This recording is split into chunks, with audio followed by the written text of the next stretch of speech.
Muy buenas tardes a todos ustedes y bienvenidos a este noveno coloquio latinoamericano de fenomenología. En esta ocasión tendremos una mesa temática que girará en torno a la fenomenología, psicología y psicoterapia. Unas breves indicaciones, ¿no? Los participantes tendrán alrededor de 25 minutos para exponer sus trabajos y al finalizar de las participaciones tendremos una media hora para poder dialogar a partir de preguntas o comentarios del público. Bueno, tenemos paso a la primera participación de Tomi Akira Goto. Él es docente investigador de posgrado en filosofía y de posgrado en psicología de la Universidad Federal de Uberlândia. Es presidente de la Asociación Brasileña de Psicología Fenomenológica. Adelante, Tomi, puedes comenzar. Muchas gracias. Buenas tardes a todos. Desculpe que eu vou falar em português, para que não me atrapalhe num tempo curto. Tá? Então, queria, antes de iniciar a minha fala, agradecer a oportunidade, a participação no colóquio latino-americano de fenomenologia e dar os meus agradecimentos e os meus cumprimentos ao diretório do Círculo Latino-Americano de Fenomenologia, em especial o professor Antônio Zirion e a professora Rosemary Riso Patron.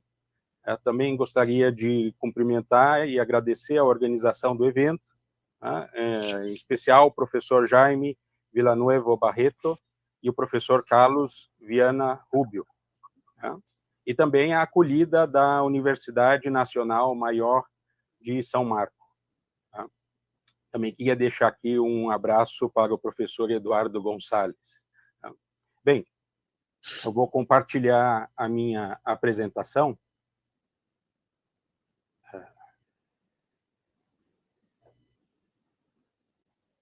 O meu tema, então, eu vou tratar de um modo amplo, fenomenologia, psicologia e psicoterapia, a história e a atualidade na psicologia brasileira. Então, a minha apresentação será dividida aqui em 5 momentos. O primeiro é a relação da fenomenologia e psicologia, ou seja, a psicologia fenomenológica. Um segundo, a recepção da fenomenologia no Brasil. Um terceiro, a recepção da fenomenologia na psicologia brasileira. Um quarto momento, que é a constituição da psicologia fenomenológica no Brasil. E o último momento aqui como propostas atuais.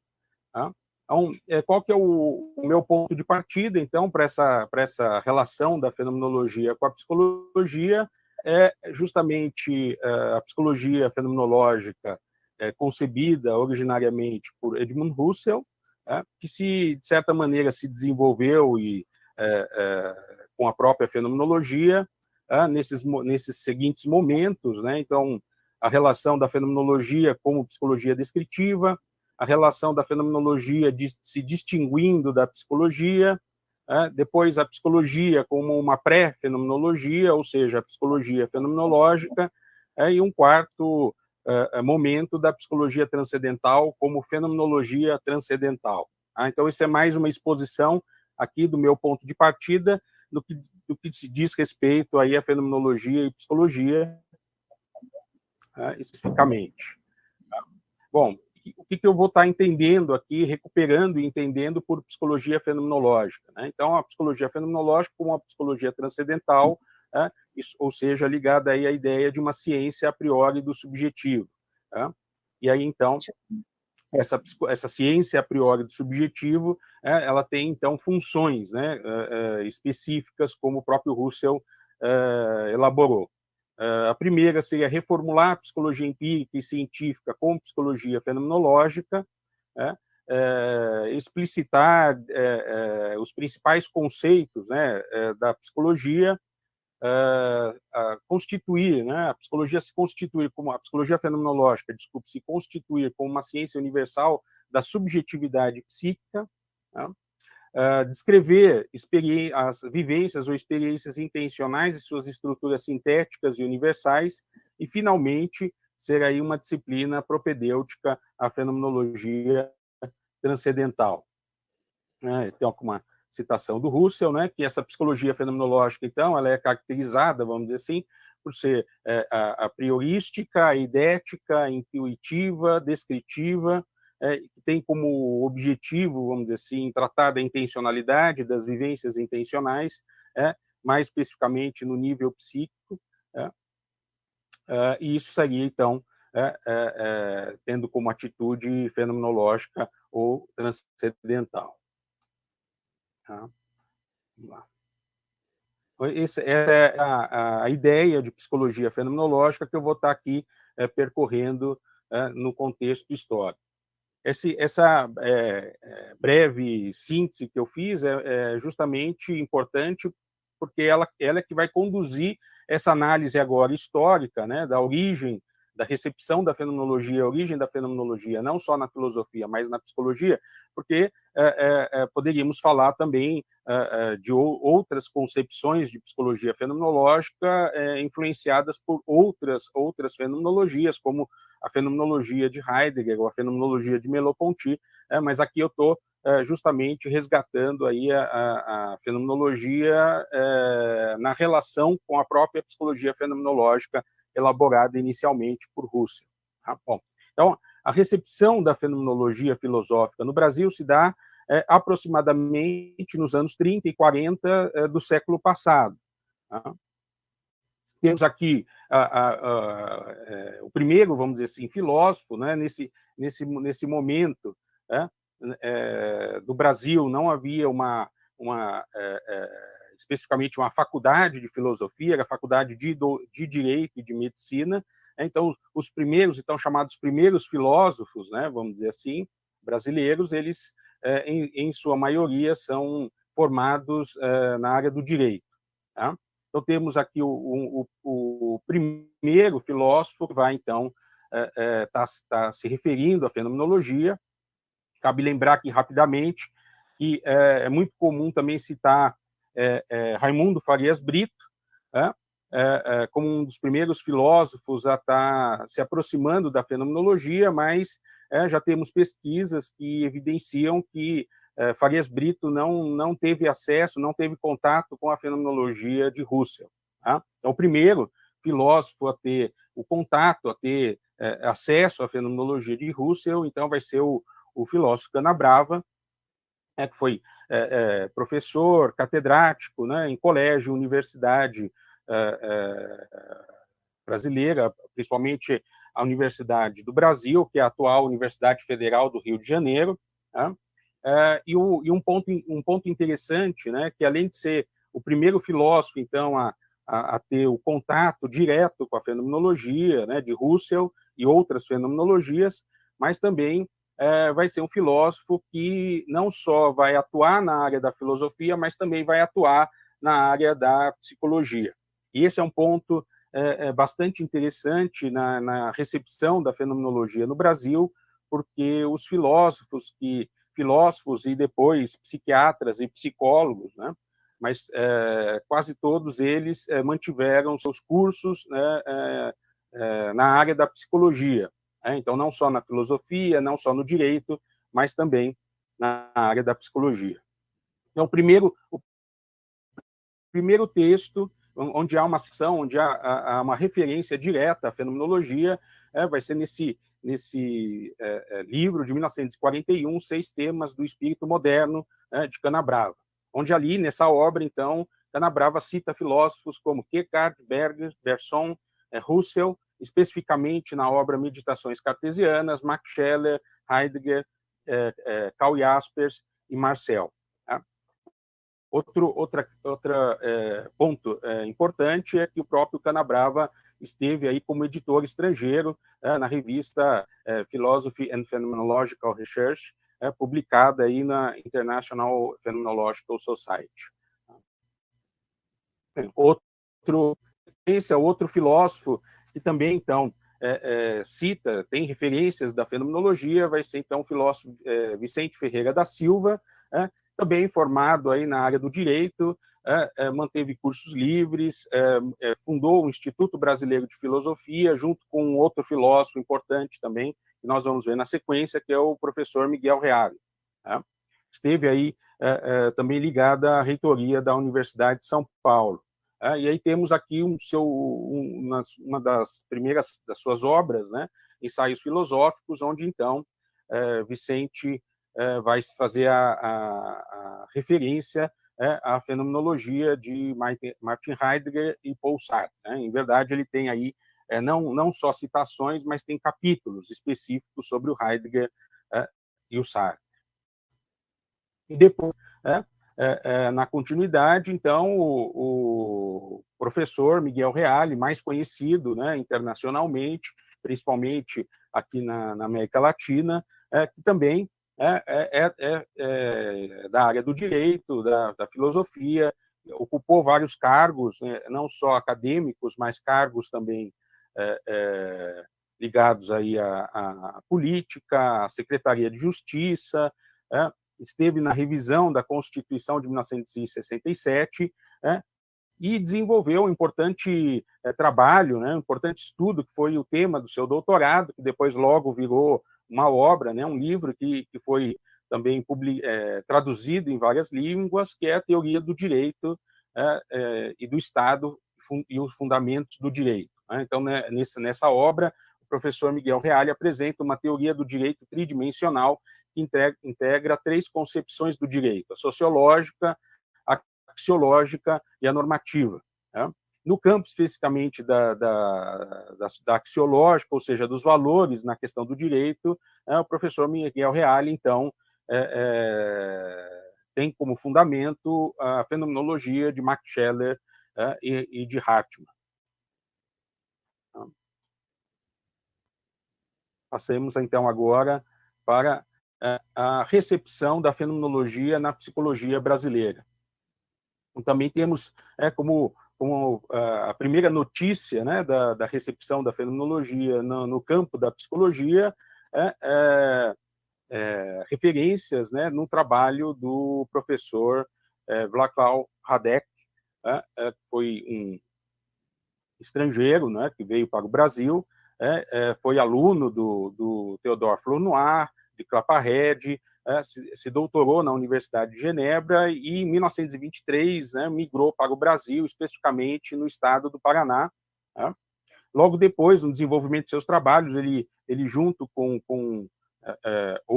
colegas, né, ele fundou um laboratório psicológico no Rio de Janeiro, um laboratório muito importante, que depois também esteve ligado a um hospital psiquiátrico, que é o Laboratório de Psicologia da Colônia de Psicopatas do Engenho de Dentro, isso em 1924. E Haddock, então, tem aí as suas primeiras, né, referências à fenomenologia, especificamente no trabalho Resumo do Curso de Psicologia, em 1928, e Obras de Psicologia, em 1929. E ali, então, nesses trabalhos, ele faz referências mais diretas a Bergson, Brentano, Fander, Stumpf, Husserl, Binswanger, Geig, entre outros. Lembrando que são mais referências, né? Então, aí não temos propriamente de fenomenologia ou de psicologia fenomenológica.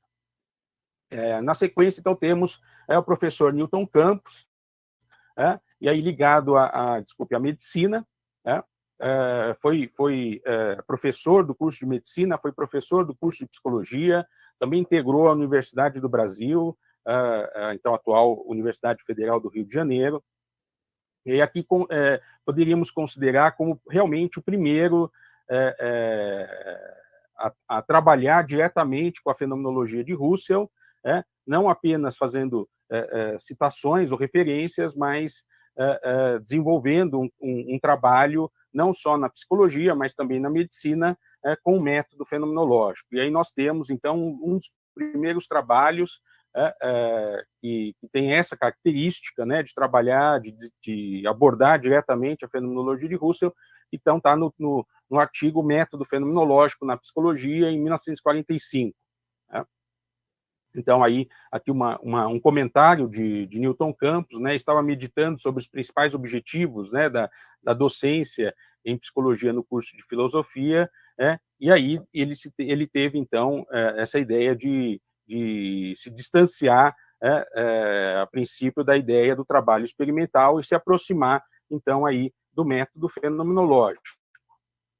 Outro também, então, 2 anos mais tarde, né, é o professor Elcio Arruda, também médico, psiquiatra, foi professor também da Universidade Federal do Rio de Janeiro, a antiga Universidade do Brasil, esteve também junto com o Newton Campos, tendo seu trabalho, pesquisas desenvolvidas também no laboratório, né, do Engenho de Dentro, e, da mesma maneira que o professor Newton Campos, o professor Elcio Arruda, então, escreve um trabalho, né, mais para uma espécie de tese de habilitação para participar de um concurso na Universidade Federal da Bahia, cujo trabalho se intitulou Ensaio de Psicologia e Psicopatologia Russelianas. E aqui, então, nós temos Elcio Arruda, em comparação com os primeiros filósofos e com os primeiros psiquiatras e psicólogos, vamos dizer assim, temos nesse trabalho de Elcio Arruda realmente uma explicitação, né, e um aprofundamento inicial da relação entre psicologia, fenomenologia e psicopatologia. Então, nesse trabalho de 1947, o professor Elcio Arruda, então, ele mostra o método fenomenológico considerado como o único capaz de instituir uma ciência rigorosa, o método fenomenológico como método para a psicologia empírica, a aplicação do método fenomenológico à psicopatologia, a psiquiatria como ciência rigorosa, só seria possível, segundo o professor Elcio Arruda, como fenomenológica.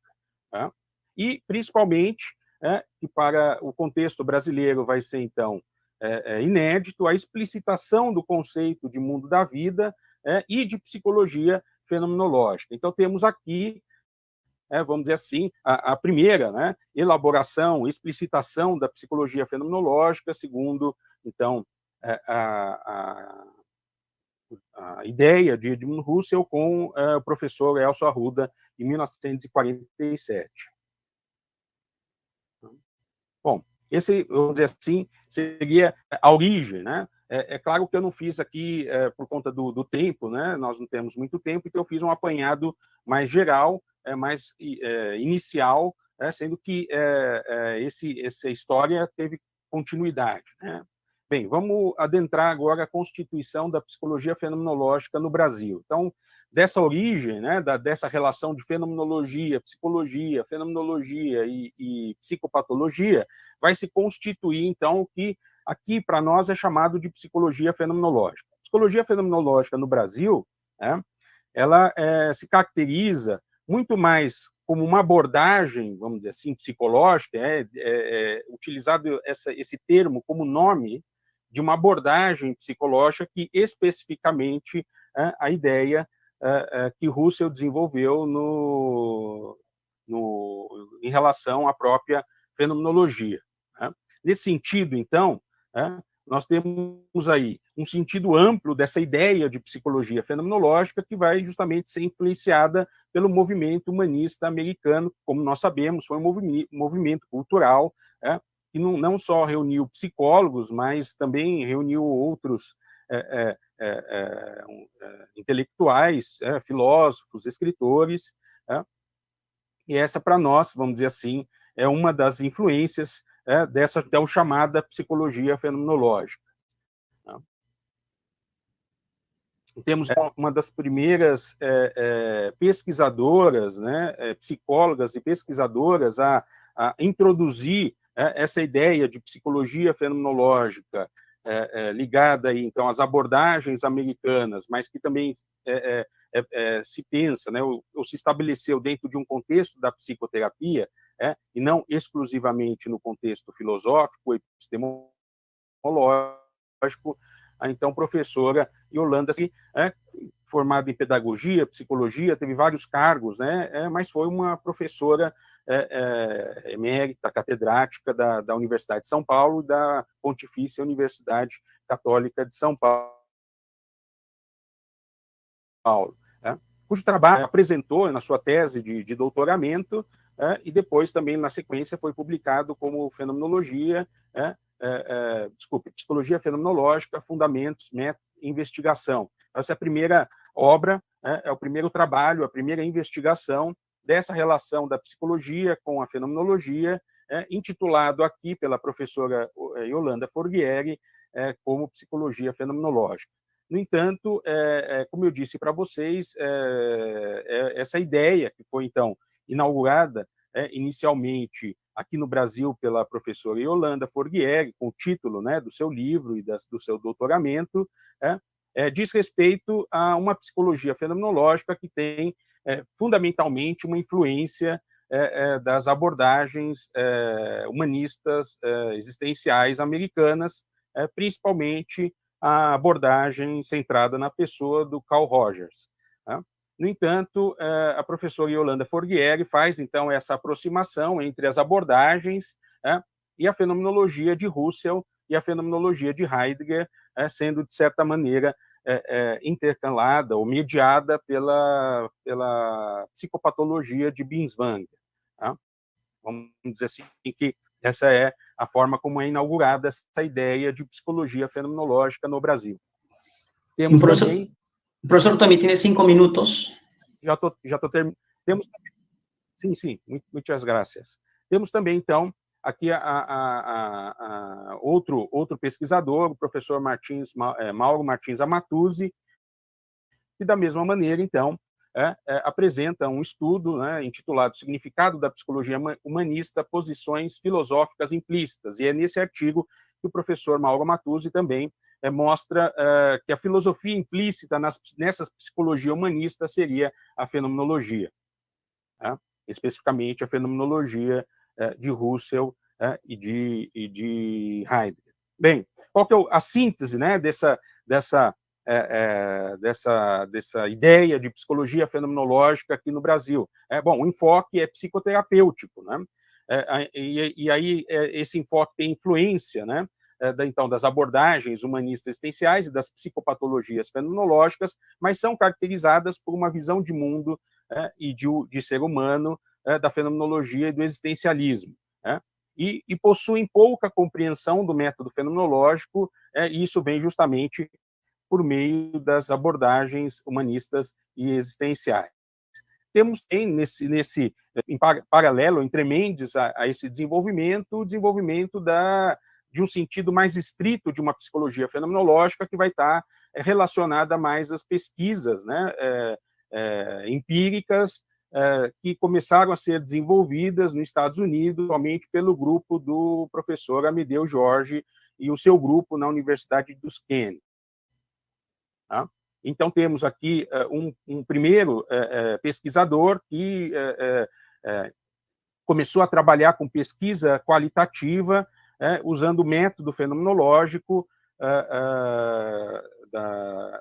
em pesquisas não só na pedagogia, mas também na psicologia. Depois, o professor Gomes, não só o João Martins, que foi o anterior, o professor William Gomes, que também deu continuidade às pesquisas, né, ao método desenvolvido pelo professor João Martins no Brasil, e ampliou a pesquisa qualitativa, empírico-fenomenológica, assim denominada, principalmente criando um laboratório de fenomenologia experimental e de cognição. E aí temos, então, aí também nos anos 80, o início de um outro lado da pesquisa empírico-fenomenológica, mais no campo da experimentação. Vou passar aqui mais rapidamente.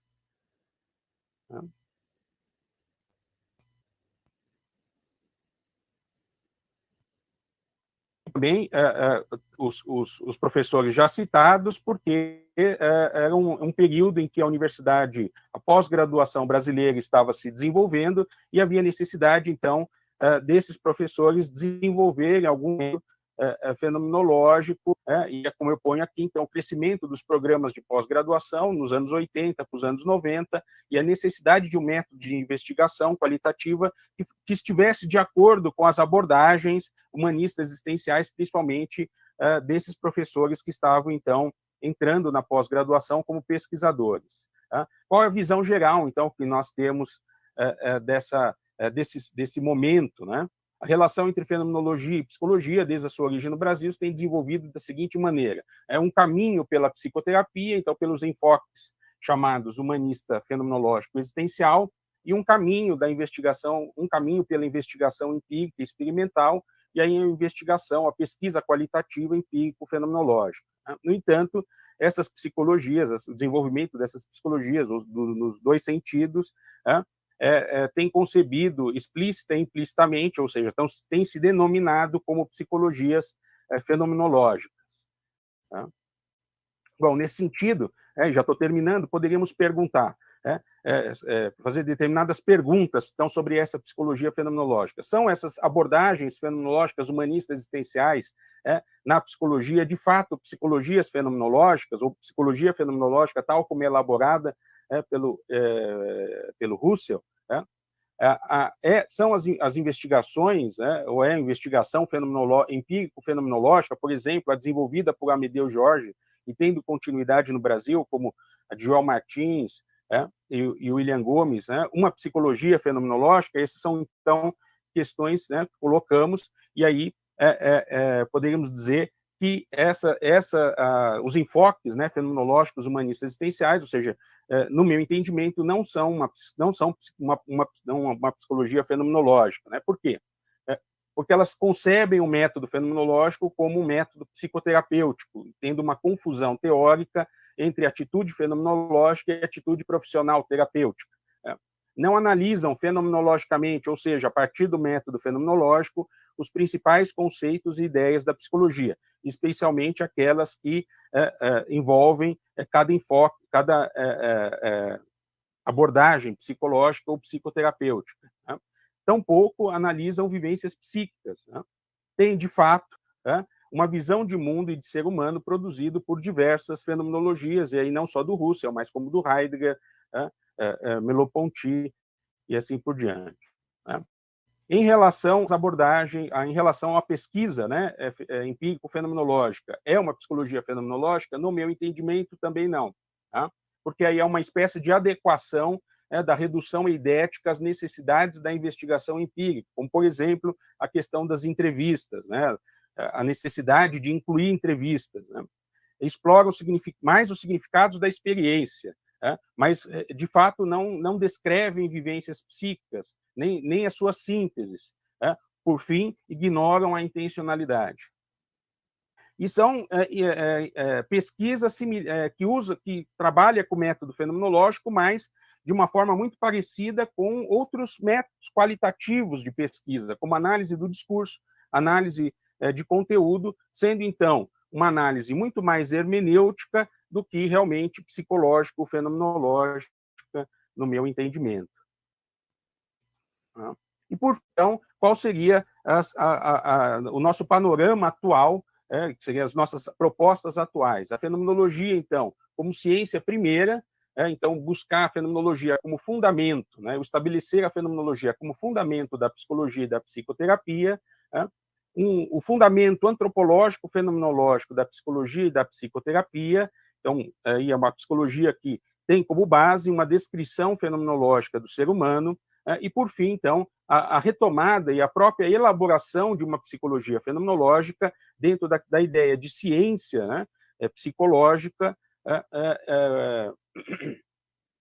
cujo método visa, então, a exploração, a descrição e a validação das vivências psíquicas.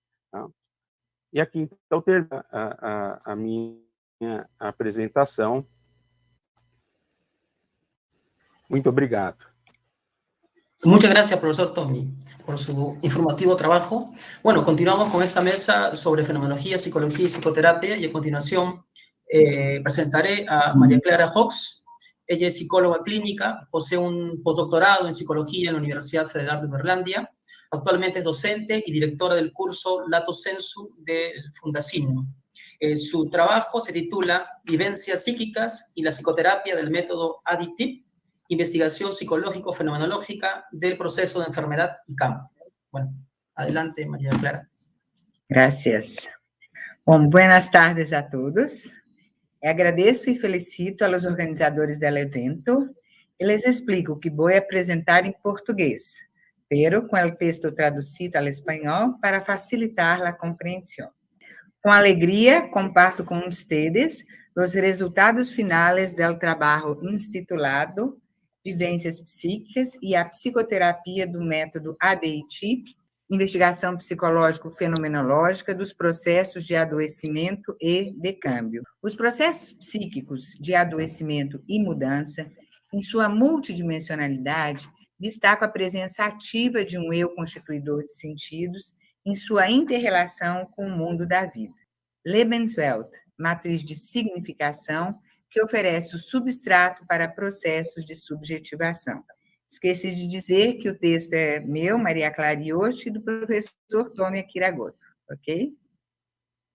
Husserl, contrapondo-se à redução do humano às leis psicofísicas da nascente psicologia científica, propõe um método e, paralelamente, uma psicologia fenomenológica, delineando uma ciência psicológica a priori e não naturalística em termos de método e conteúdo, abalizando a estrutura psíquica e a identificação de vivências fundantes do humano.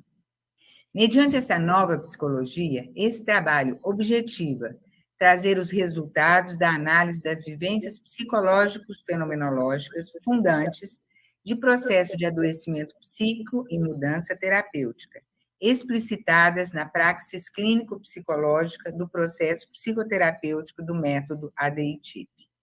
Demarca-se, assim, uma investigação psicológico-fenomenológica que visa alcançar a redução eidético-fenomenológica, mirando compreender o fenômeno em sua transcendentalidade. Este trabalho é um recorte da pesquisa de pós-doutoramento conduzida pela Universidade Federal de Uberlândia, orientada pelo professor Tomi Akiragoto. É fruto de uma pesquisa mais ampla realizada com 10 sujeitos depressivos, cujos resultados apresentaram 81,9% de redução na sintomatologia depressiva e a superação qualitativa dos indicadores genéricos de mudança em psicoterapia. Essa reflexão, então, será conduzida em 2 etapas de análise interdependentes. A primeira define vivências psíquico-empíricas, cujos conteúdos de estudo preenchem a segunda, que refere-se às vivências psicológico-fenomenológicas, que são a condição de possibilidade da primeira. A exposição dividiu-se em 2 momentos, que foi a descrição das características do processo psicoterapêutico utilizado, o método ADI-TIP, e a discussão dos resultados, articulando-se a estrutura invariante do significado das experiências dos participantes, que eram os pacientes, as vivências psicológico-fenomenológicas identificadas na investigação. Então, o método ADI-TIP é conjuntamente uma investigação psicológico-clínica de conteúdos psíquicos presentes na interioridade humana e um processo psicoterapêutico de metodologia intuitiva, que permite a abordagem direta do inconsciente, ADI, visando uma terapia de integração pessoal. É organizado como uma terapêutica de curta duração, de 10 a 15 sessões, que é antecedida por uma etapa preparatória e contempla um reforço terapêutico. O método ADI-TIP foi criado e desenvolvido pela psicóloga brasileira Yoshi de Moraes, a partir de 1975, baseado em sua prática clínica empírica experiencial. A autora desenvolveu recursos terapêuticos específicos, destacando-se o método questionamento terapêutico, que de maneira particular visa abarcar a origem dos núcleos afetivos e emocionais constituidores da subjetividade, a inversão direcional, referente à inversão da ordem de acesso aos elementos psíquicos inscritos no fluxo da consciência intencional, então é da consciência ativa à consciência passiva, inconsciente, e a objetivação de contexto e de conteúdo, que por meio do questionamento conduz fenomenologicamente à compreensão do acontecimento experiencialmente descrito ao essencial, ou seja, o seu sentido. Esses recursos possibilitam apreender direta, experiencial e intuitiva e conscientemente reflexiva conteúdos que abrangem as esferas passivas, inconscientes e ativas, ações, da vida psicológica em suas dimensões constitutivas, numa abordagem psiconossomática, sem necessidade de recursos indiretos, como análise ou sugestões externas ao sujeito. Esses conteúdos são passíveis de apreensão porque estão impressos e passivamente sedimentados no fluxo da consciência intencional, de modo pré-reflexivo, que é uma consciência de primeiro grau, possibilitando que se destaque e se evidencie a consciência reflexiva, consciência de segundo grau, de maneira presentificada, permitindo a descrição do vivido tal como se mostra no âmbito psicoterapêutico. Mobiliza-se assim um surgir intuitivo de respostas singulares que se conectam a acontecimentos que são preenchidos de conteúdos de sentido afetivo e emocionais primordiais, passivamente sedimentados na consciência intencional. Estes são vinculados a experiências originárias, vividas desde a fase intrauterina, valorados subjetiva e intersubjetivamente e apreendidos no movimento atento da pessoa de voltar-se para dentro de si. Abarca metodologicamente um percurso investigativo clínico, o processo circular, diagnóstico, terapêutica, positivação, fechamento e avaliação para cada núcleo de sentido essencial abordado, permitindo a diagnose de núcleos de sofrimento psíquico, o desmanche da rede de conexões de sentidos não congruentes, a compreensão do sentido das próprias motivações e daquelas que embasam as ações autoritárias, e o resgate de registros construtivos para o eu, também presentes na consciência intencional. Dinâmicas que permitem a decodificação dos registros não congruentes com o eu em sua completude, apreciando sua estrutura tripartida e ampliando os horizontes de apreensão do outro e de si mesmo. Então, as formulações teórico-fenomenológicas vieram posteriormente à pesquisa clínica empírica, no diálogo com Frankl, Jung e Bergson, e principalmente com a psicologia fenomenológica de Russell, a antropologia fenomenológica de Stein, corroborando e alargando a compreensão dos fenômenos da praxis clínica. Seguindo, então, os passos do método fenomenológico, aplicado à psicologia, chegou-se à estrutura geral dos significados psicológicos das experiências dos participantes, as invariantes. Na pesquisa, observou-se que os eventos vividos, apresentados à vida passiva, psíquico e ativa, espírito, vinculam-se a configurações de sentido e posicionamentos do eu que preenche de conteúdo espirituais. Estas podem ser congruentes ou não ao si mesmo, mobilizando alterações no fluxo do vivido e no próprio sentido do eu sou. De fato, Russell e Stein, analisando as esferas que compõem a estrutura da pessoa humana, corpo vivo, psiquismo e espírito, identificam um eu vivenciante que articula todas as ações da pessoa em torno de si. E assinalam vivências que expõem o dinamismo entre três elementos por meio do qual o sujeito valora os objetos por ele alcançados: o eu que observa um objeto, o objeto observado e o ato no qual o eu vive cada acontecimento. Eu que tem consciência de estar vivenciando algo, por isso a vivência mesma é designada também de consciência, definida como um fluxo original de vivências puras. Neste âmbito, destaca-se a dupla face da dimensão da psique, uma face mundana e uma face transcendental, e ressalta-se a dupla esfera do eu, um eu psicofísico, que segue leis de causalidade psíquica, e um eu psicoespiritual, que segue leis de sentido, leis espirituais, motivados por conteúdos de sentido que permanecem no fluxo da consciência. Revela-se assim uma subjetividade operante, porquanto, apesar do sentido ser constituído transcendentalmente, é praticado em situação concreta de tempo e espaço. E demarca-se uma objetividade subjetiva que entranha todas as dimensões da pessoa humana. Então, dentre as vivências transcendentais, destacam-se aquelas que favorecem a compreensão dos fenômenos em pauta.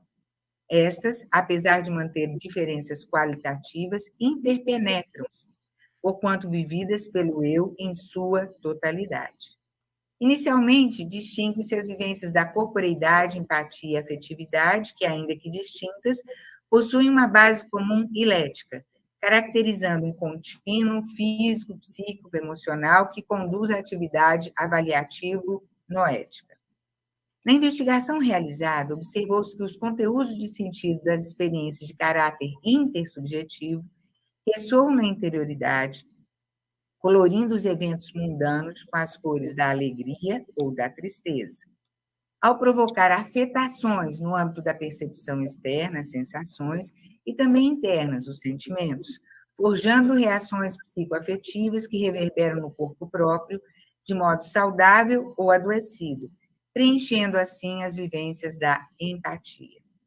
Os participantes da pesquisa descrevem, de forma singular, contudo fundamentados nas mesmas vivências transcendentais, núcleos de sofrimento vinculados a contextos de fase gestacional e primeira infância, base da constituição de experiências humanas essenciais, atreladas a apreensões subjetivas que impactuam nos processos de subjetivação e conectam-se ao adoecimento psíquico, tais como a percepção de um eu encolhido sem impulso vital, a descrição de um espaço existencial de tonalização escurecida, a apreensão de sentidos subjetivos adoecedores do eu, como eu sou descartável, eu sou um erro, eu sou um incômodo, atrelados a conclusões existenciais como não ter um lugar no mundo e não dever existir. Demarcam-se também vivências da temporalidade rememorativas, retenções, protoimpressões, protensões, distinguindo-se lembranças claras, menos nítidas e vazias. Sobressaem-se, então, as lembranças vazias, referindo-se a um estímulo afetante de um depósito retencional que se destaca da profundidade da memória, por si mesmo ou de forma associativa. Russell atenta, portanto, à possibilidade do despertar afetante de uma lembrança, dadas as condições favoráveis. O despertar é possível porque o sentido constituído está efetivamente implícito na forma não viva na consciência de fundo, que aí se denomina inconsciente, diz-nos Russell. Seus conteúdos, ainda que submersos, permanecem, portanto, não são inatingíveis, ainda que estejam perdidos da memória. Então, é um destacar que implica em afecção, uma afecção que implica em destacar. Caracteriza-se, assim, uma circularidade que evidencia o enigma da associação, e, com isso, todos os enigmas do inconsciente e de modos variáveis de tornar-se consciente. Russell. Logo, se para Freud o conceito de repressão constitui o ponto nodal de sua ideia de inconsciente, para Russell a noção se insere no âmbito das sínteses passivas e refere-se aos conceitos de afecção e de horizonte.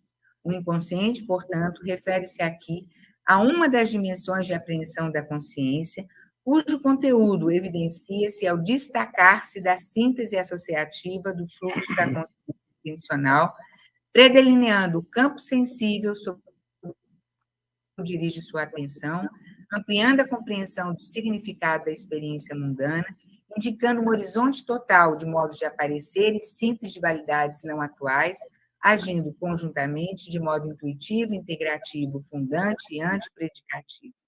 Apreende-se, assim, o impacto de vivências de rememoração preenchidas de valência ativa, que, associadas às vivências da temporalidade, podem subjugar o sujeito a seu passado, adormecendo ou anestesiando o eu psicoespiritual, tanto no âmbito sintomatológico quanto subjetivo e intersubjetivo.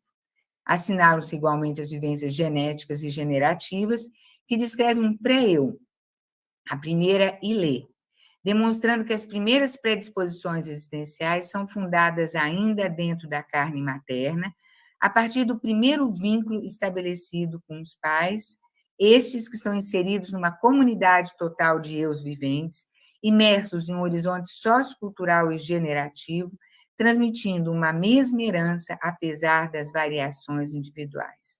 De fato, os participantes em situações nucleadoras de sofrimento psíquico descrevem percepções de imagens internas conectadas principalmente à dificuldade de relacionamento entre as figuras parentais e a queixas de abandono ou de frieza afetiva que se refere ao si mesmo e ou à díade parental.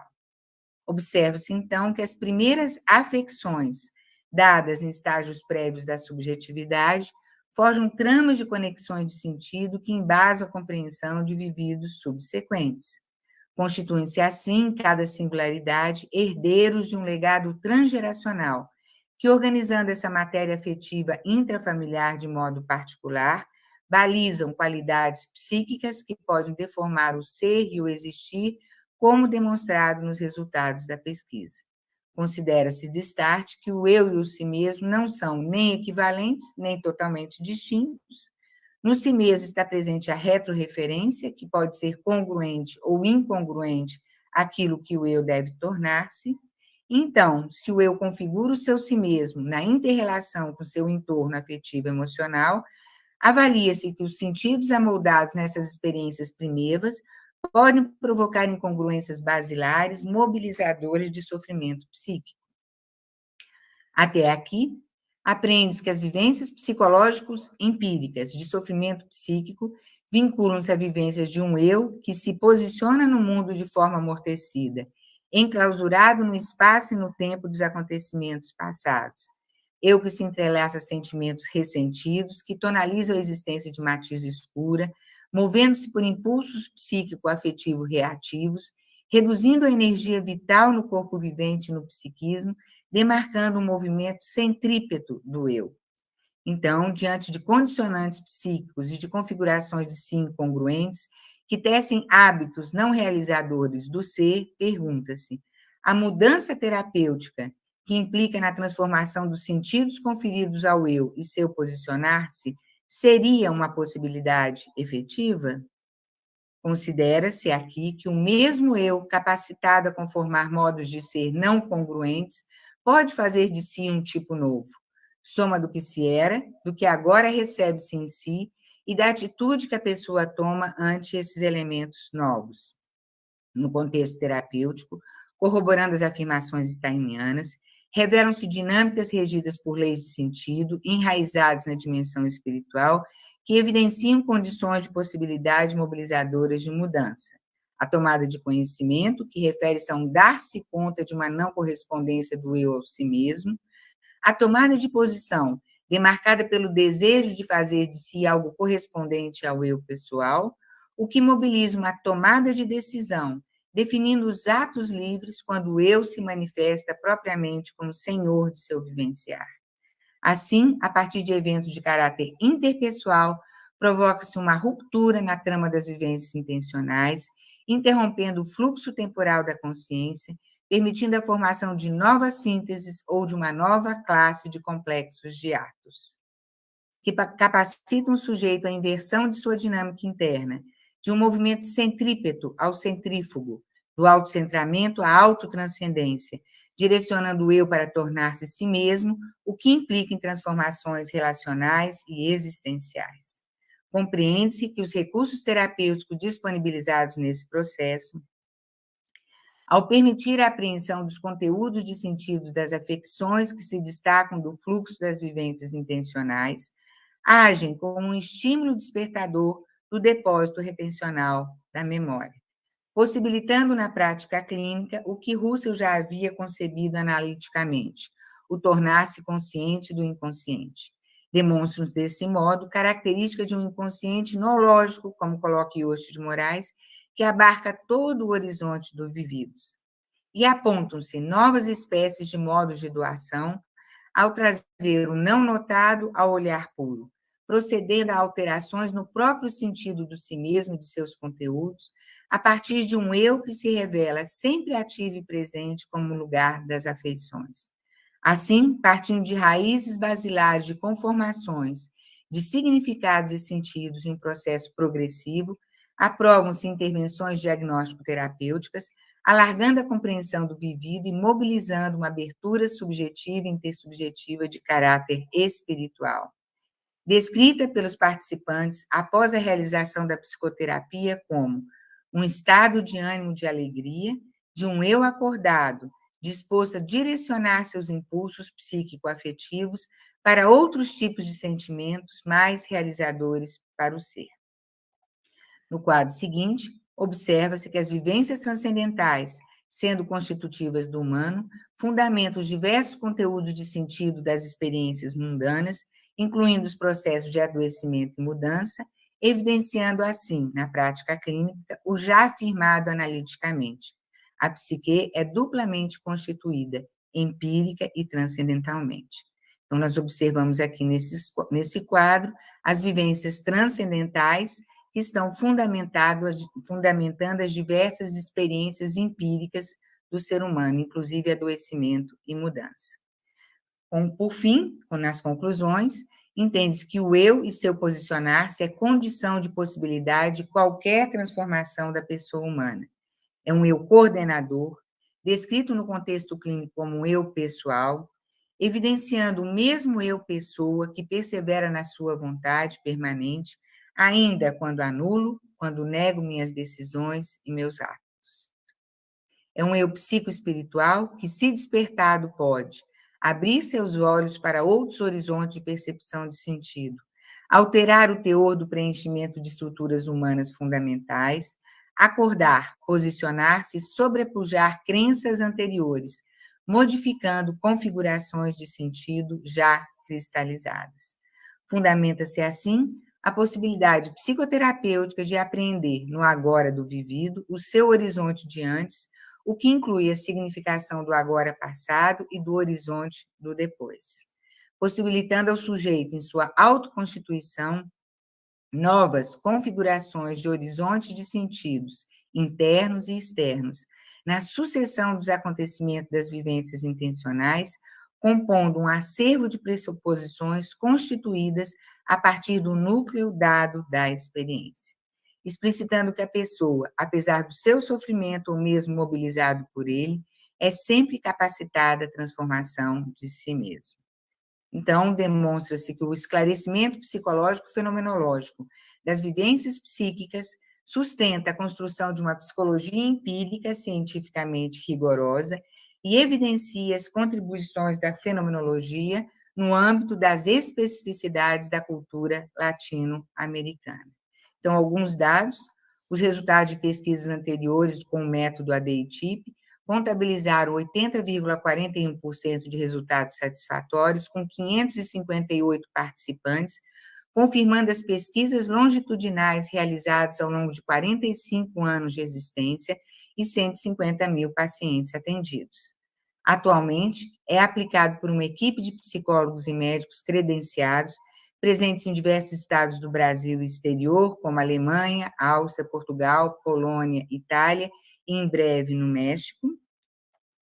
Os profissionais são vinculados à Fundação de Saúde Integral Humanística e ao Instituto de Ensino e Pesquisa Renate Yost de Moraes, que contempla o curso de pós-graduação Lato Sensu pela Faculdade de Ciências Médicas, o Núcleo Social e o Núcleo de Pesquisa. Dentre os livros da autora, destacam-se As Chaves do Inconsciente, na 32ª edição, e O Inconsciente Sem Fronteiras, o primeiro recentemente traduzido para o italiano. Muitas gracias por su atención. Obrigada. Muchas gracias, María Clara, por compartirnos tu trabajo. Bueno, a continuación, vamos a... Muito obrigada a todos.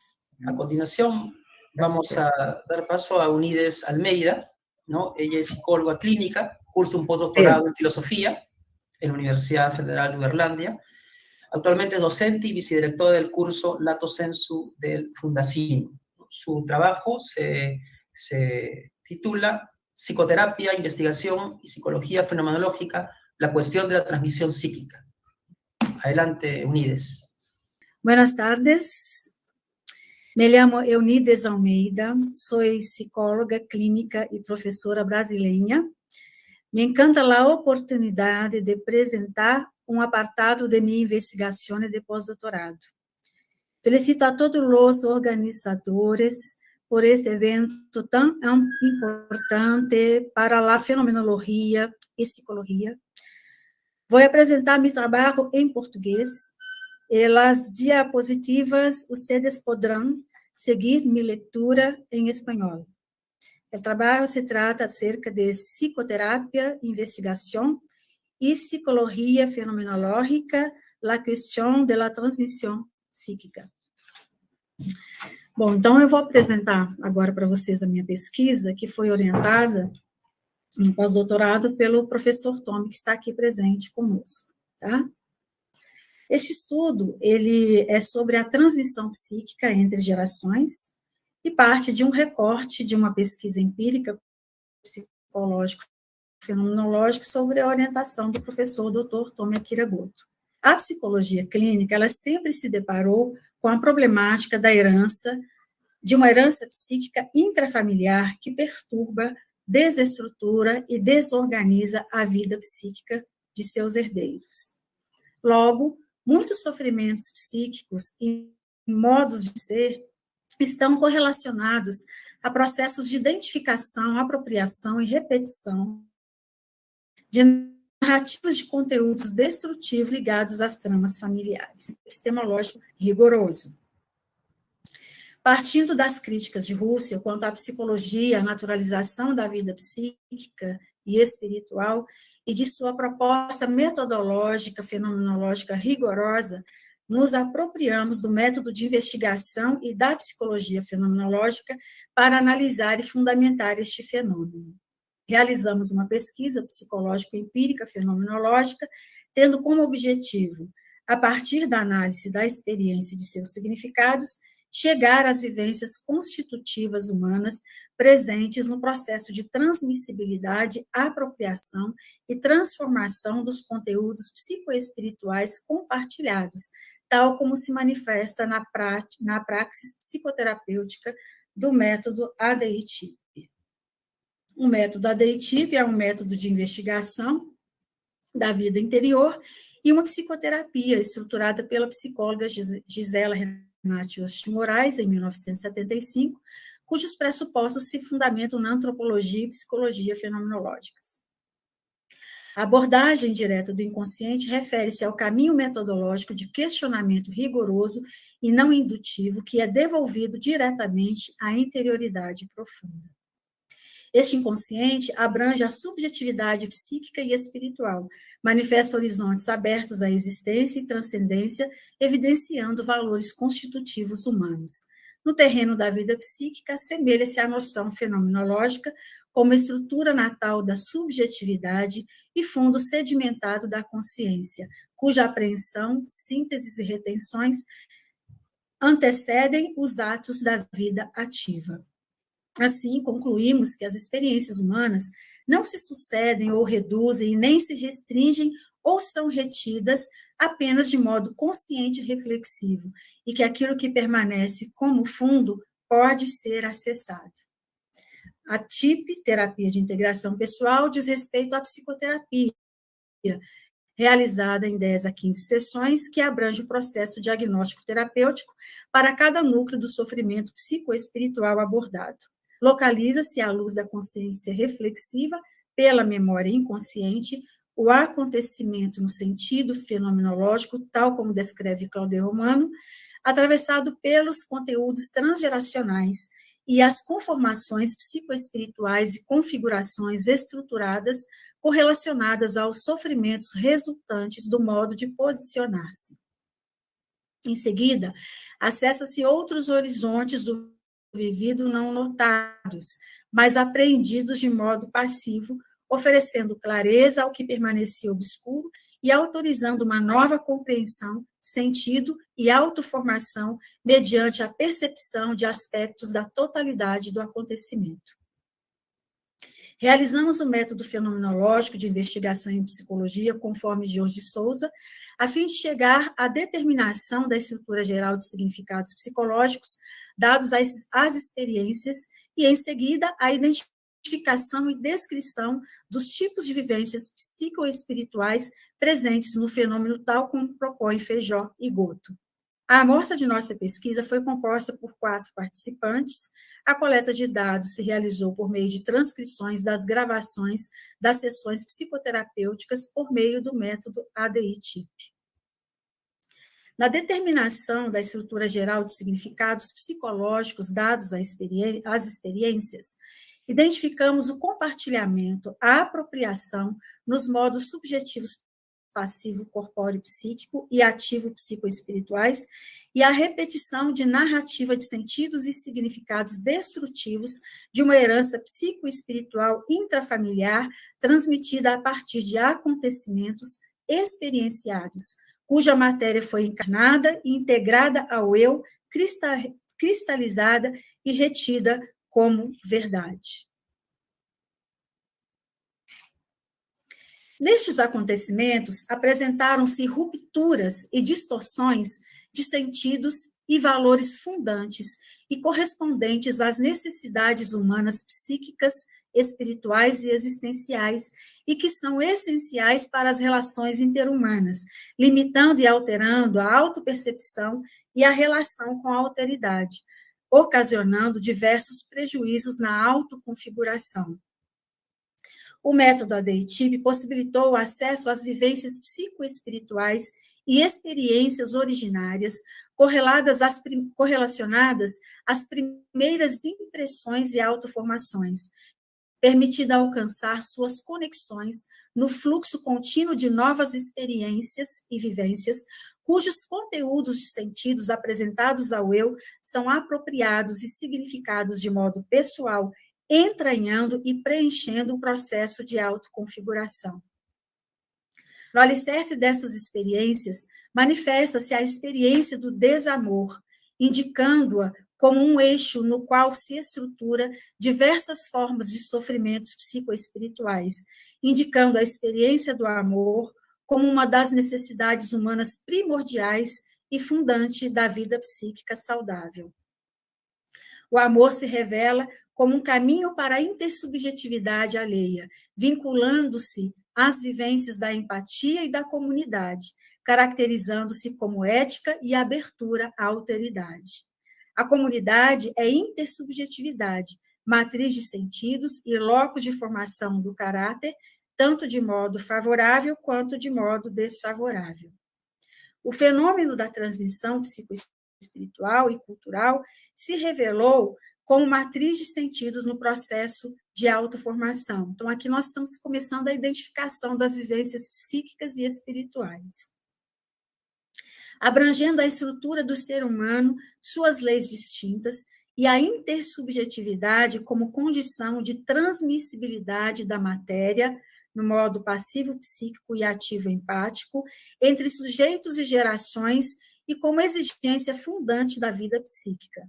O ato empático, o que permite o reconhecimento de si e da autoridade, evidencia questões que remetem às condutas nas relações intersubjetivas e fundamenta o campo ético. O eu que vivencia é uma unidade, o eu que é constitutivo como subjetividade psicológica, esfera passiva regida por leis causais qualitativas e pela subjetividade transcendental ou espiritual, o eu que é sujeito ativo e autoconstituinte, constitutivo de intelecto, propósito, vontade e atos livres, regido por leis motivacionais que despertam a aspiração, o querer e a decisão. A coexistência das leis da subjetividade demonstra a possibilidade de o eu espiritual distanciar-se e agir sobre a realidade psíquica e de uma causalidade como efeito do querer e do livre realizar. Deste modo, aquilo que se repete de geração em geração não pode ser reduzido ao psicofísico e suas leis, questão que eleva a identificação e a repetição da herança ao status de atos livres ou espirituais. A vida psíquica se mostra contextualizada na historicidade e horizonte familiar e cultural. A constituição generativa como sucessividade, tradicionalidade, dinâmica intersubjetiva, na continuidade de passado e tradições, exibe o nexo geracional indissociável entre vivências psicoespirituais e a herança familiar e cultural, desde o terreno ilético até a vida ativa dos atos livres, em todas as etapas da vida humana. O processo de apropriação se inicia por meio do corpo, ainda na vida intrauterina, etapa na qual existe um pré-eu que é presenteado com uma massa hereditária que, por sua vez, é apropriada de modo passivo em intencionalidades surdas, preenchendo o seu ser, e segue seu curso em outros modos de apropriação do eu psíquico e, por fim, do despertar da consciência de si, do eu transcendental, momento no qual o ato empático se torna a sede do compartilhamento do mundo da vida. Os conteúdos apropriados são retidos, sofrem modificação e perdem a distinção, podendo ser esquecidos, mas também recordados mediante associações e estímulos específicos. Todavia, a matéria apropriada na vida intrauterina compõe uma memória sem lembrança que não é passível de ser rememorada, mas não significa que não possa ser acessada conforme atesta a experiência do método ADI-TIP. A autoconfiguração evidencia que as vivências típicas da vida ativa, e agora nós vamos começar a falar do processo de mudança de uma nova autoconfiguração, tá? Então, a autoconfiguração evidencia que as vivências típicas da vida ativa são fundantes e autodeterminantes em qualquer processo de mudança, destacando a possibilidade da ação do eu espiritual em posicionar-se em relação à vida psíquica e à matéria compartilhada, podendo alterar de um modo novo o dinamismo da vida anímica e da corporeidade. Assim sendo, tanto as vivências quanto os seus conteúdos não permanecem rígidos e inalterados ao longo da existência, pois estão sujeitos à aspiração de tudo aquilo que conduz à planificação e ao ser si mesmo, bem como aos anseios que nascem das motivações nas experiências vividas, e, por fim, a mão criativa do eu que lhes imprime sua tonalidade particular. O ato criativo é a vida do espírito que permite a mudança e que emerge como um raio que parte do centro e das profundezas do eu, como um ato fundante da autoconfiguração e que, revelando-se desde muito cedo, e que se revela muito cedo na imprevisibilidade e singularidade das respostas que ultrapassam os limites impostos pela natureza e pela cultura. Logo, qualquer processo de mudança não pode ser reduzido a uma causalidade e mecanismos psicofísicos, pois refere-se a uma causalidade que emerge da vontade, da liberdade, uma vez que remete à aspiração e realização de um valor e de um propósito, sendo um deles a exigência e a necessidade de tornar-se si mesmo. Tornar-se si mesmo é inerente à condição humana e exibe qualidades como o dever formar-se a si mesmo, o que implica em responsabilidade e o poder de autoformação que abrange os atos livres, processo que se desenlaça na intersubjetividade e exibe critérios de eleição que orientem a vontade e a liberdade na composição de um modo de ser. No formar-se estão implícitos o eu e o si mesmo, que são e não são idênticos. No si mesmo está presente uma retrorreferência que entendemos não se referir apenas à estrutura constitutiva universal, ou não seria possível falar de essência, singularidade e qualidades individuais que independem das impressões exteriores.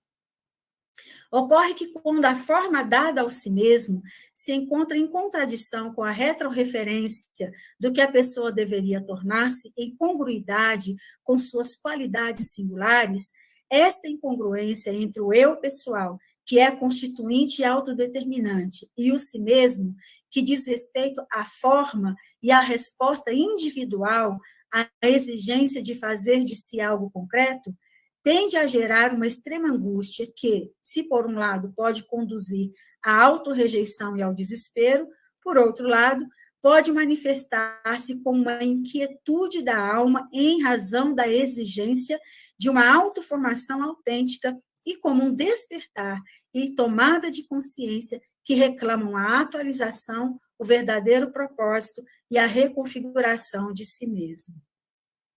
Embora o que foi apropriado, autoafirmado e transformado em crença possa permanecer ativo, do mesmo modo, pode sofrer alterações, uma vez que essas crenças, constituídas nas experiências intersubjetivas e que limitam os horizontes do vir a ser e das relações interpessoais, podem ser canceladas a partir de vivências e experiências cujos valores e conteúdos apresentados ao eu o desperte e motive sua vontade para tal realização.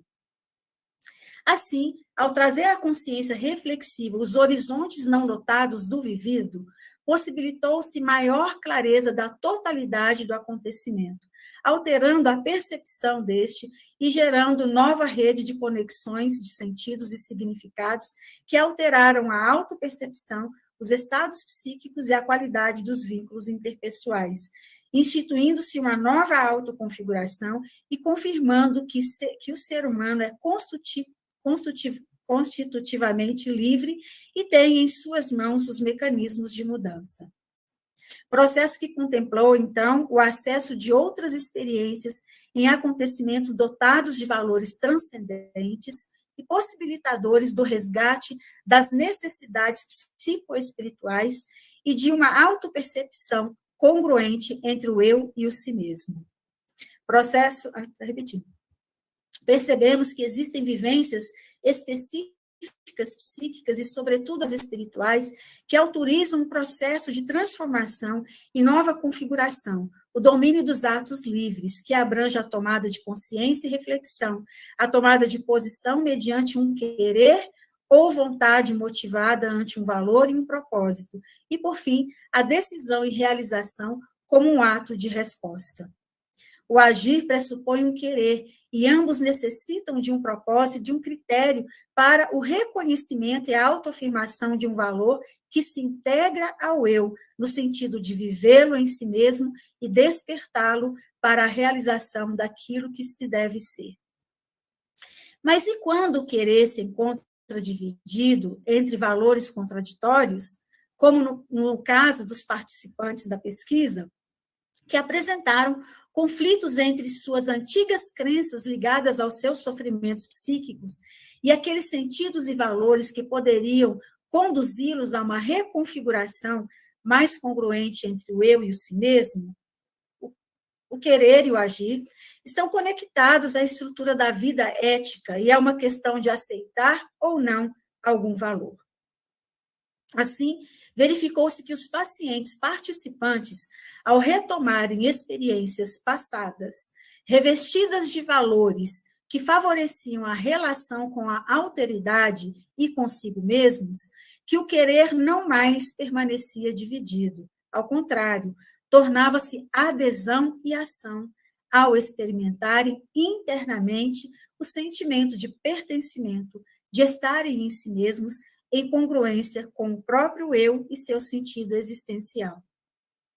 Diante do exposto, essa pesquisa demonstra a necessidade e as grandes contribuições do método fenomenológico e da psicologia fenomenológica na elucidação e fundamentação do fenômeno transgeracional, assim como a significativa contribuição do método ADT por meio do questionamento diagnóstico terapêutico no acesso direto às vivências e experiências originárias e suas expressões na autoconfiguração, bem como no processo da mudança psicológica. Aqui eu finalizo. Ok, muchas gracias, Unides, por tu trabajo. Bueno, muchas gracias a María Clara, a Tommy y a Unides. Ahora tenemos que continuar con las preguntas, comentarios, para poder conversar con nuestros ponentes. No sé, tienen el chat o también por el audio podrían hacerlo. Me parece que Andrés quiere hacer una pregunta, está levantando la mano. Gracias, Carlos. Pero es la mano de verdad, no la de no la Victoria. Ok. Ya que estaba con la cámara, usé mi mano, mi cuerpo propio. Ok, Andrés. Bueno, toma palabra. Muchas gracias a todos y a todas por la mesa. Es una pregunta bastante general, que me parece que la respuesta va un poco de suyo, pero volviendo un poco a la exposición de Tommy, donde señalaba que la psicología fenomenológica, en un sentido estricto, que no había habido en Brasil psicología fenomenológica en sentido estricto, bueno, a la luz de estos aportes, les pregunto a ustedes si les parece que este cruce que ustedes están proponiendo no sería la realización en sentido estricto de la psicología fenomenológica. Porque, o sea, a juzgar por los resultados parece que sí, pero bueno, les dejo a ustedes la respuesta. Muchas gracias a los tres. Ok, sí, ¿podemos responder?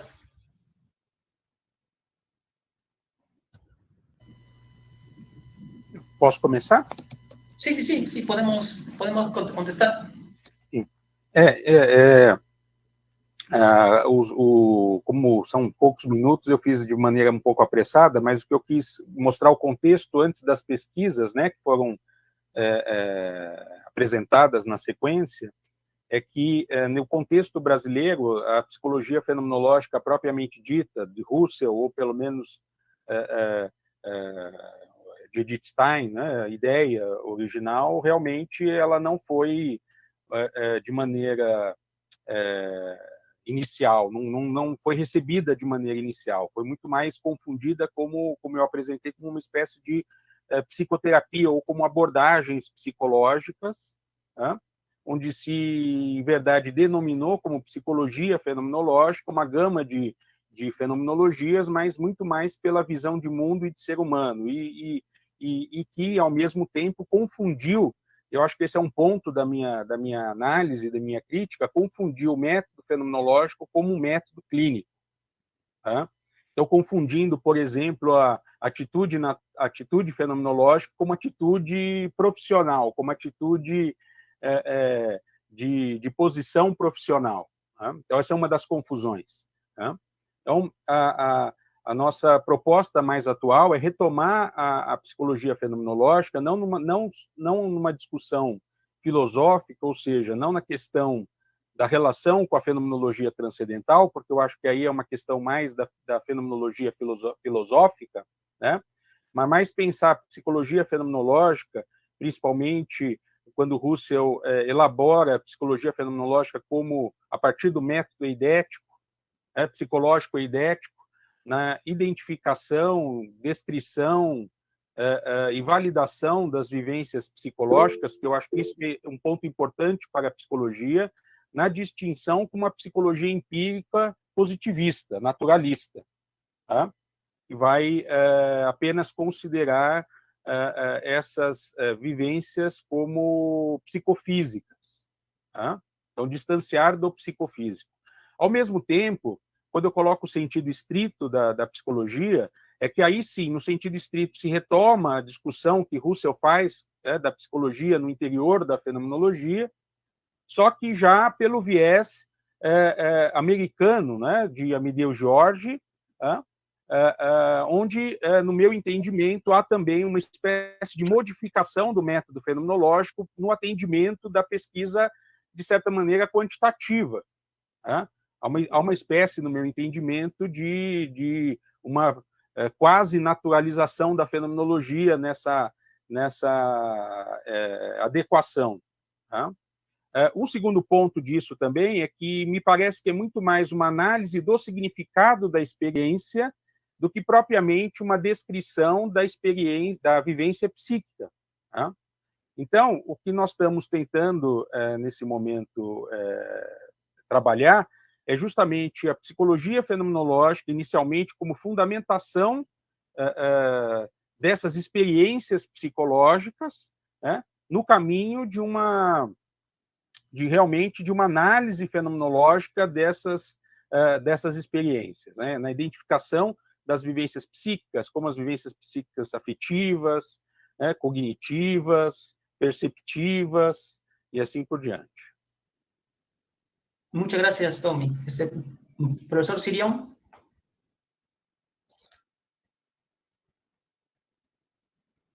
Sí, perdón.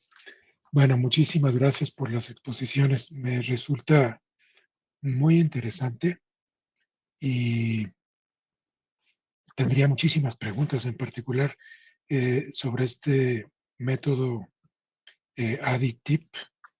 Lo digo en español, no sé, ustedes lo pronunciaban a su manera. Este método ADDITIP me resulta muy interesante y me gustaría contrastarlo con otros métodos que conozco mejor, y este no lo conozco muy bien. Pero prefiero aquí limitarme a una pregunta más general, más fundamental, porque me suscitó mucha curiosidad en las 3 exposiciones entender cómo estaban asumiendo la noción o el concepto de trascendental, de subjetividad trascendental o de vivencia trascendental. No voy a exponer toda la cuestión de esta temática en Husserl, que es muy amplia y que a él mismo le tomó muchísimos años desarrollar. Pero bueno, problemática que finalmente se resuelve, entre comillas, en la crisis de las ciencias europeas, donde definitivamente le da carácter trascendental a la psicología fenomenológica. En sus exposiciones, la de María Clara, ella habla de vivencias trascendentales, refiriéndose a una obra de Feijó y Goto. No sé, como no tengo la bibliografía a la mano, no sé qué libro es este, pero habla de estas vivencias trascendentales junto a vivencias psicocorporales. Me llama la atención esa diferencia y me gustaría entenderla mejor. Y luego también se dice que en la misma exposición de María Clara, que las vivencias trascendentales son vivencias humanas. Bueno, ¿justo en qué sentido hay que entender esto? Y en la exposición de Eunides habla de la subjetividad trascendental o espiritual, aparentemente refiriéndose a alguna obra de Edith Stein. Aquí no sé si hay una sobreentendida identificación entre lo trascendental y lo espiritual, que a mi juicio no sería muy adecuado hacer. Bueno, lo dejo aquí, aunque tengo muchísimas cuestiones que si tuviéramos muchísimo tiempo, claro, podríamos platicar, porque me resulta francamente muy interesante esta aplicación psicoterapéutica de motivaciones, por lo menos parcialmente fenomenológicas. Muchas gracias. Muchas gracias, profesor. Bueno, ¿pueden contestar? Você que começa, Eunides? Não, pode começar você. Colocou a primeira pergunta sua, a minha veio depois, eu respondo em seguida. Então, professor Antônio, Ziron, professor Antônio Zirion, sim? Realmente as perguntas são complementares, e o professor Tome, na sua exposição, na realidade, ele nos orientou, nós duas somos orientandas do professor Tome, né, para que a gente não fizesse o que estava acontecendo, né, que a gente não tentasse fazer uma transposição, porque a gente queria compreender o fenômeno clínico, o fenômeno da experiência do método clínico da ADI-TIP, já existe há 45 anos, mas nós tínhamos muitas perguntas, porque a prática clínica nos apresentava um fenômeno, mas nós tínhamos muitas dúvidas de como que nós poderíamos compreender esse fenômeno, como que ele poderia ser compreendido em termos de um fenômeno humano. Então, o professor Tome falou, olha, então nós precisamos da psicologia fenomenológica, que o Husserl vai falar de vivências fundantes, vivências transcendentais, presentes em todos os seres humanos, para compreender as experiências singulares de cada pessoa humana, no caso, os nossos pacientes.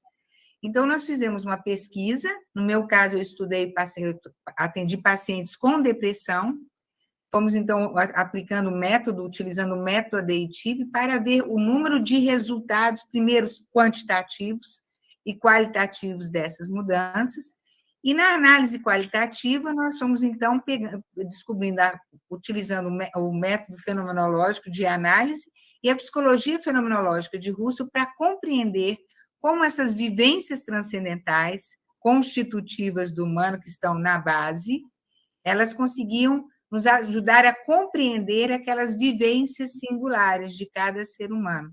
Então, nesse sentido, né, que eu fui colocando que tem as vivências psicológico-empíricas, que seriam aquilo que é da experiência do humano, e elas se fundamentam sobre vivências transcendentais, como as vivências afetivas, né, e outros tipos de vivências, vivências intersubjetivas, que a gente vai percebendo que estão presentes, preenchidas de conteúdos diversos, diferentes, um maior número, uma quantidade que não podemos imaginar, mas se pode perceber aquilo que os fundamenta, que as vivências transcendentais de Husserl nos ajudam a entender, juntamente com as vivências psicológicas. Então, as experiências vão preenchendo esses conteúdos das vivências transcendentais. Não sei se consegui, mas talvez a Eunides pode completar aí. Clareou un poco, profesor? Me queda mucho más clara la posición suya, lo cual no quiere decir que no pudiéramos seguir ahondando en ella, pero muchísimas gracias, sí. Sí está más clara la posición. Bom, eu acho que o que a Maria Clara expõe, ele serve para nós duas, ambas nós trabalhamos tanto com Husserl quanto com Edith Stein, e no meu caso, principalmente, a minha preocupação era nessa fundamentação da compreensão da questão da transmissão psíquica entre gerações, a compreensão deste fenômeno, né, e do processo de formação dos descendentes que recebem toda a herança psíquica intrafamiliar e cultural, que não ficasse reduzido realmente a processos psicofísicos e em perspectivas deterministas, ou seja, da redução mesmo do ser humano. E na medida que a gente foi pesquisando, o que a gente percebe? A gente não consegue compreender todo esse processo de apropriação, né, da herança psíquica, de uma transmissão que se faz dentro da cadeia familiar, e também a transmissão cultural, tudo vindo, começando lá na vida intrauterina, como a gente vê na nossa experiência, a criança já de útero materno, que recebe toda essa questão da herança psíquica de seus pais, não só a genética, mas a psíquica e a espiritual também, a gente percebe que nós não conseguimos compreender nem o processo da transmissão e nem o processo da apropriação, e muito menos da autoformação, se a gente começa a pensar só na descrição das vivências psíquicas, e até porque o eu é uma unidade, então não tem como existir o processo de transmissão sem que isso passe pelas vivências corpóreas, pelas vivências psíquicas, e aqui no caso, eu estudei as vivências espirituais em Edith Stein e as vivências transcendentais em Husserl, e não estou fazendo uma correspondência, mas o que eu estou percebendo é que aqui a gente apresenta só um aspecto da pesquisa, é que Edith Stein, ela esclarece pontos para nós desse eu que se apropria, mas não é um eu que tudo que se apresenta a ele, existe essa condição de possibilidade e, inclusive, constitutivamente de liberdade nesse processo da transmissão e da apropriação da herança. E nas vivências transcendentais de Husserl, dentro da especificidade também de condição de possibilidade frente à herança psíquica. Então, eu acho que, assim, essas duas, tudo isso vai nos ajudando a ter uma percepção mais ampliada desse processo, porque não existe psicologia, não existe um ser humano para nós, pelo menos na nossa experiência, e eu estudei antes pela psicanálise familiar, há muito tempo atrás, lá na França, a questão da transmissão psíquica, tem muita coisa importante, mas o que a gente vai percebendo é que essa compreensão, a partir da pesquisa com a fenomenologia e da psicologia fenomenológica, dentro das descrições das vivências psíquicas e das vivências espirituais e transcendentais, isso clarifica, amplia a compreensão desse fenômeno, inclusive na possibilidade de criar intervenção dentro da clínica psicológica, para que as pessoas possam trabalhar e não fazer um processo de repetição de questões que são sofrimentos psíquicos, né, que aparecem como tendências e que as pessoas não conseguem muito lidar depois de um processo de identificação, não sabem muito como escapar. Então, assim, não há a possibilidade se amplia de você construir instrumentos de intervenção para que possa se realizar esse processo de não identificação e de separação entre o que eu sou e aquilo que eu recebo como uma herança que não se impõe a mim, mas que eu posso me apropriar de um determinado modo. Então, o que eu percebo é que cada um deles nos traz, Russell e Stein, nos trazem pontos específicos de luz para a elucidação e a compreensão desse fenômeno, porque eu acho que em toda a psicologia clínica não existe, a gente percebe que não existe ser humano constituído que não passe pela questão da apropriação de uma herança. Desde que ele chega no mundo, o mundo está aí, e ele não escolhe o lugar, não escolhe os pais, mas ele pode se apropriar de um modo muito particular dessa herança. E eu consegui ajudar muito mais os meus pacientes, eu percebo quanto isso tem ampliado os horizontes para nós. A gente sai de uma perspectiva de repetição determinista, inclusive para pensar em processos de repetição como um ato de liberdade, ou seja, é possível mudar.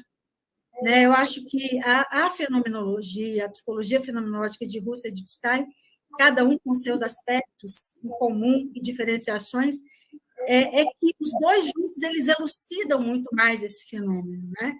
Até Edith Stein você vai num ponto, até em Russell você abre outros horizontes. Mas eu não sei se eu respondi a sua pergunta. La respondiste muy bien, lo cual te agradezco muchísimo, lo cual no quiere decir que teóricamente estén todas las cuestiones resueltas, como podemos saber, pero muchísimas gracias. Agradezco. Bueno, a ver, continuamos.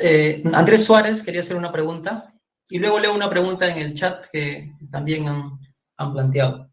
Bueno, Andrés. Hola, muchas gracias, profesor Tommy, María Clara y Eunides, por las presentaciones.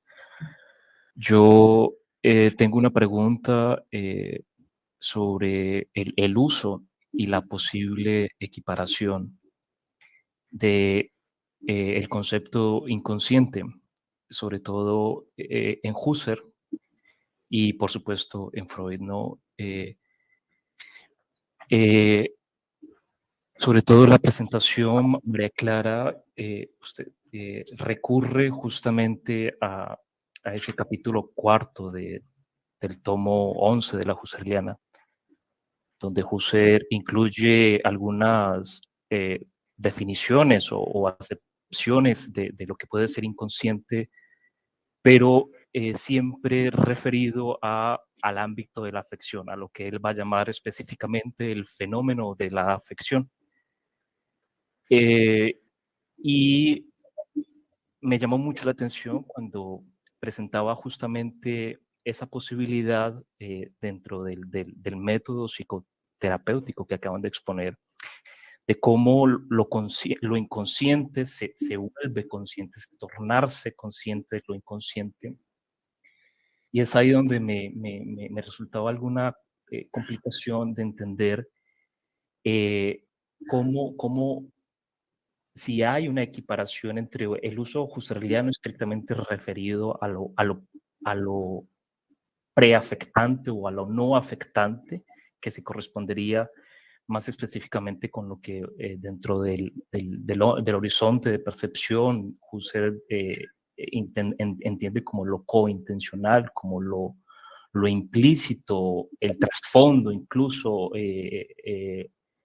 lo no intencionado, y un uso más particular, más específico dentro de la tópica freudiana, que es propiamente lo inconsciente, ¿sí?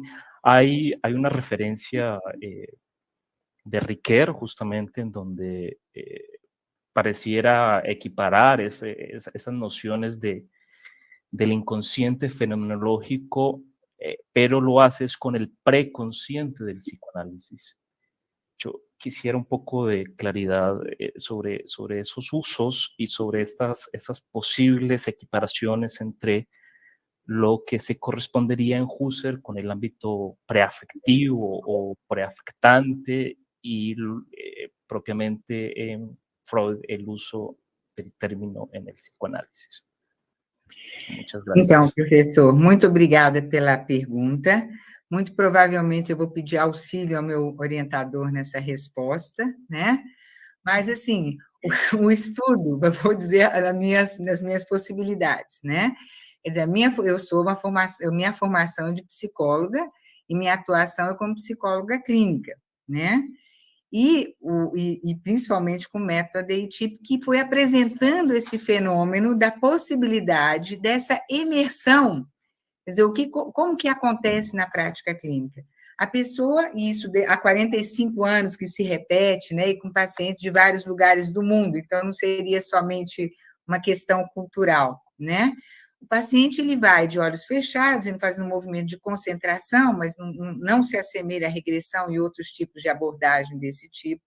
Ela vai trazendo conteúdos muito experienciais, ela descreve o que ela está vendo, presentificado, tanto é que ela fala no tempo verbal presente, e ela vai trazendo descrição de acontecimentos, desde o início, desde a primeira infância, e foi cada vez quando a pessoa ia, o movimento que desperta esse emergir é o questionamento do terapeuta, por isso que isso é um dos recursos terapêuticos, e ela vai descrevendo, então, o que a gente percebe? Que aquilo que ela vivenciou, principalmente, não tanto o acontecimento, mas também o acontecimento, e o sentido que ela deu a esse acontecimento está num nível de profundidade, está sedimentado, está lá, ele não vem de lugar para nenhum.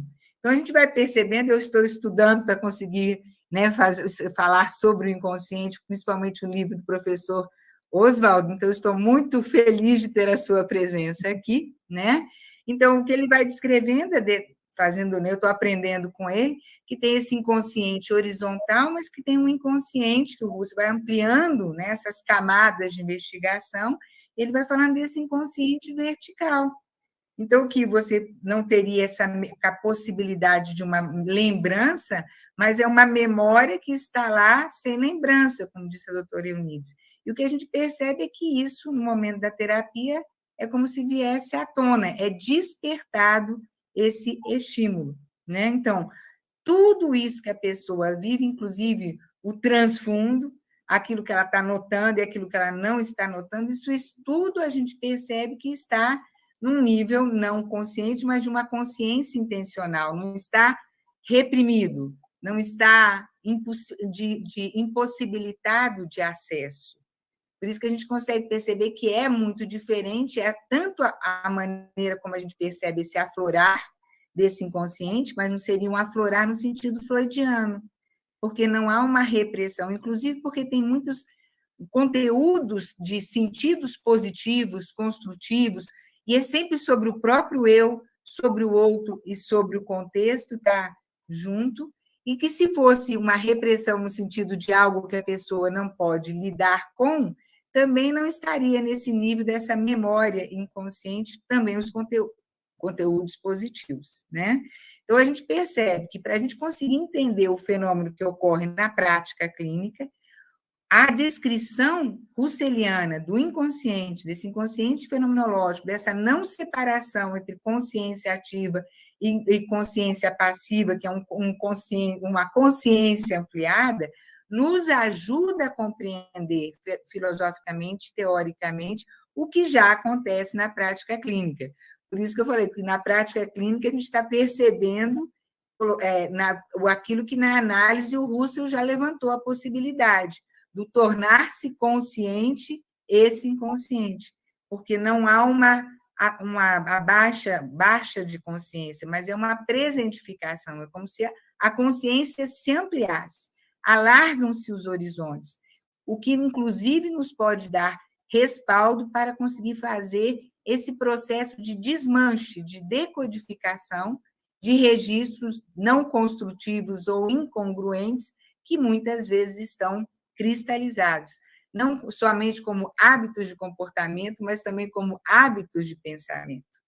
E isso pode ser mudado a partir exatamente desse eu, que a gente, a primeira vez que viu essa descrição desse eu pessoal livre, como Edith Stein descreve, mas depois fomos descobrindo, né? Nós estudamos Edith Stein antes de estudar Russell, né? Mas vamos percebendo em Russell também essa possibilidade desse eu que é sempre o mesmo eu. Então, nós estamos realmente crescendo nesse estudo, mas é um início, né, professor Andrés? Eu acho que, assim, mais que isso, eu estaria trazendo aqui os nossos estudos aqui do pós-doutorado, que é exatamente o tema, mas eu acho que eu estou tentando conciliar o que a gente experiencia na prática clínica com aquilo que Russell descreve sobre a subjetividade humana, nesse sentido entendo como uma subjetividade transcendental, no sentido que é uma subjetividade de todos os seres humanos, que a gente encontra individualmente em cada um. Então, é esse nosso caminho de estudo mesmo, professor, mas agradeço muito a pergunta, espero poder responder con más consistencia en el futuro. Ok, muchas gracias. Bueno, podemos plantear la última pregunta que está en el chat. Pregunta Alfonso Flores, ¿cómo se da el proceso? Bueno, para los tres ponentes, supongo. ¿Cómo se da el proceso de darse cuenta en este método de intervención? Esa es la pregunta. Eu acho que para responder o professor Andrés, eu descrevi um pouquinho, mas talvez a Eunides possa falar isso, né? Como se dá esse dar-se conta, é essa a pergunta, né? Nesse processo de intervenção. A primeira coisa, eu não vou falar a partir de uma teoria, vou falar a partir da nossa prática, como que acontece. Porque, assim, a pergunta sobre o inconsciente que o Andrés fez, ela é muito importante para nós, e desde o início eu olhei, olha, o Andrés Oswald está aqui, finalmente estou conhecendo, porque a gente vai conhecendo os textos e tudo, né? E a gente vai lendo referências bibliográficas. A gente conhece aqui referências bibliográficas, né? Dá vontade de ficar conversando, né, com vocês, para a gente ouvir vocês, né? Mas, assim, o que a gente percebe? Que não, a doutora Renate, por exemplo, quando ela foi constituindo o método ADTIP, ela não partiu de uma teoria para explicar nada. O que ela fez foi o contrário. Ela partiu da experiência mesmo clínica, não é? E ela ela foi abandonando, assim, todos os métodos que ela usava inicialmente, e ela foi percebendo que o ser humano, que a pessoa ela tem condições de conscientemente acessar a sua interioridade. Essa é a primeira coisa. Então, a Maria Clara colocou lá a inversão da ordem da abordagem dos conteúdos psíquicos para mostrar que isso que está retido nas experiências de cada pessoa e que está lá é acessado e de uma forma muito mais simples e espontânea do que a gente imagina. Compreenderam? Então, não é um processo de hipnose, não é um processo sugestivo, não é um processo de regressão. Muito pelo contrário, a pessoa ela precisa estar consciente. Por quê? Porque ela vai acessar principalmente aqueles acontecimentos que foram aqueles primordiais diante do qual ela deu respostas que se tornaram presentes no seu modo de ser e na sua autoformação. Então, o dar-se conta, ele vai acontecendo de uma forma muito natural. E não é um dar-se conta superficial, porque a pessoa ela vai mergulhando cada vez mais em camadas mais profundas. E o mais interessante é que se percebe que qualquer paciente, independente do grau de estudo, se ele fez doutorado, se ele nunca estudou, a capacidade de resposta que vem da interioridade é a mesma. E ele vai chegando, e cada paciente vai chegando a questões que são universais do ser humano e que a gente encontra descrições em Russell e Edith Stein, e questões que são singularidades, que expressam aquilo que é do próprio eu, que é da pessoa, que é irrepetível mesmo. Então, nesse processo, no momento, ela primeiro aprende a olhar para a interioridade, numa fase de preparação, depois a gente começa por um questionamento do tipo maiêutico, a gente se vale da capacidade de intuição da pessoa, e a gente se vale também dessa capacidade de que tudo que é experienciado pelo eu permanece retido e volta, dependendo dos estímulos, como o próprio Russell falava, né? Falava e continua falando através de suas obras. Então, gente, para nós ter as palavras de Russell e de Stein, das descrições dessas vivências, para a gente compreender aquilo que na prática aparece como o que é próprio de todo ser humano, é de uma riqueza infinita. Então, no momento em que você começa a perguntar, e a gente não faz nenhuma interpretação sobre os problemas que o paciente traz, mas você começa perguntando o que é que o seu inconsciente, nós temos recursos, não é bem assim como eu estou falando, o que ele quer trazer, né? Porque a pessoa traz os sintomas, mas quando o que quer trazer, ele começa a mostrar experiências vividas na fase de útero materno e da infância, a pessoa vai descrevendo, e é descrição mesmo, porque quando ela começa a interpretar, já é uma racionalização que a gente fala sobre o que ela vê. Então, ela tem que colocar mesmo, tem que deixar tudo o que ela pensa que sabe de fora e escutar a sua interioridade. E as cenas vão surgindo. Então, essa tomada de consciência, ela faz não só em relação às experiências primeiras, diante das quais ela constituiu um modo de ser que muitas vezes, quando é sofrimento, não é congruente com o próprio eu. Ela faz um dar-se conta também, não só disso, mas de experiências que ela viveu e que são experiências que é próprio dela, aquilo que é a verdade, que é a essência dela, e ela vai se dando conta, inclusive, daquelas atitudes atitudes assim muito profundamente que precisam ser modificadas. A Maria Clara lá falou, por exemplo, autocentramento. Uma das coisas que mais aparecem como reações imediatas a acontecimentos com conteúdos de sofrimentos são reações de fechamento.